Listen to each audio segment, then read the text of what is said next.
বিমান দুর্ঘটনার 3 দিন পর ডিএনএ পরীক্ষায় নিশ্চিত হলো প্রাক্তন মুখ্যমন্ত্রীর পরিচয়। ডিএনএ রিপোর্টে স্পষ্ট, বিমান দুর্ঘটনায় ছিলেন গুজরাটের প্রাক্তন মুখ্যমন্ত্রী বিজয় রূপানী। 3 দিনের অপেক্ষার পর মিলল নিশ্চিত তথ্য, চিহ্নিত হলো প্রাক্তন মুখ্যমন্ত্রীর পরিচয়। আহমেদাবাদের হাসপাতালে ডিএনএ পরীক্ষার পর নিশ্চিত করা গেল প্রাক্তন মুখ্যমন্ত্রীর পরিচয়। গোটা দেশ জুড়ে শোকের ছায়া। আহমেদাবাদের হাসপাতালে অবশেষে শনাক্ত করা গেল গুজরাটের প্রাক্তন মুখ্যমন্ত্রী বিজয় রূপানীর দেহ। বিমান দুর্ঘটনার 3 দিন পর ডিএনএ নমুনার মাধ্যমে দেহটি শনাক্ত করা গেছে। তার পরিবারের লোকজনের কাছ থেকে হাসপাতাল কর্তৃপক্ষ ডিএনএ নমুনা সংগ্রহ করেছিলেন। তার সঙ্গে মৃতদেহের ডিএনএ নমুনা পরীক্ষা করে তা মিলেছে বলে জানা যায়। দেহটি পরিবারের হাতে তুলে দিয়েছেন কর্তৃপক্ষ। হাসপাতাল থেকে বিজয় রূপানীর দেহ নিয়ে গেছে তার স্বজনরা। গত 12 জুন আহমেদাবাদ বিমানবন্দর থেকে লন্ডনের গ্যাটউইকগামী বিমানে উঠেছিলেন বিজয় রূপানী। লন্ডনে কন্যার সঙ্গে দেখা করতে যাওয়ার কথা ছিল তার। প্রথমে তিনি টিকিট বুক করেছিলেন 19 মে, ফেরার কথা ছিল 25 জুন, কিন্তু জরুরি কিছু কাজের জন্য সেই টিকিট বাতিল করে দেন প্রাক্তন মুখ্যমন্ত্রী। এরপর লন্ডন যাওয়ার দিন এগিয়ে এনে 5 জুনের টিকিট কাটেন তিনি, কিন্তু সেই টিকিটটিও পরবর্তীতে বাতিল হয়ে 12 তারিখের টিকিট বুক করা হয়। আর সেই দিনেই ঘটে যায় এই ভয়াবহ দুর্ঘটনাটি।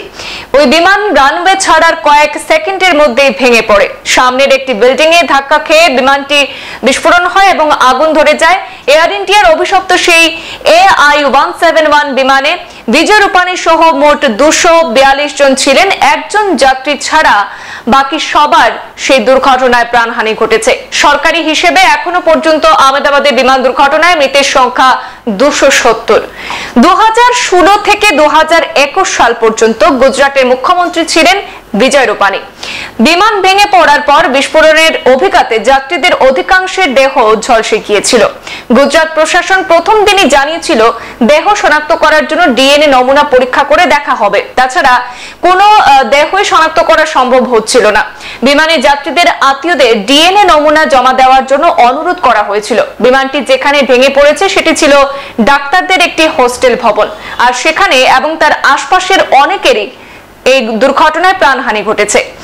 রূপানীর পরিবার প্রথম দিন থেকে হাসপাতালের সঙ্গে ক্রমশ যোগাযোগ রেখে চলেছিল। 3 দিন পর তাদের দেওয়া ডিএনএ নমুনার সঙ্গে রূপানীর নমুনা মিলে যায়। এখনো পর্যন্ত ডিএনএ নমুনার মাধ্যমে আহমেদাবাদের 32টি দেহ শনাক্ত করা গেছে। তার মধ্যে 14টি দেহ তুলে দেওয়া হয়েছে পরিবারের হাতে, এমনটাই সূত্রের খবর। এদিকে additional civil superintendent Rajneesh Patel তিনি জানিয়েছেন যে শনাক্ত করা দেহগুলির মধ্যে সকলেই গুজরাট কিংবা রাজস্থানের বাসিন্দা। অনেক দেহই একেবারে ঝলসে গিয়েছে, চেনা যাচ্ছে না। মৃতদেহের পরিবারের সঙ্গে যোগাযোগ করা হয় এবং তাদের সাহায্য করার জন্য 230টি দল গঠন করা হয়েছে বলে জানানো হয়েছে। সংবাদ এই পর্যন্তই, ফিরছি পরবর্তী অন্যান্য আপডেট নিয়ে। ধন্যবাদ।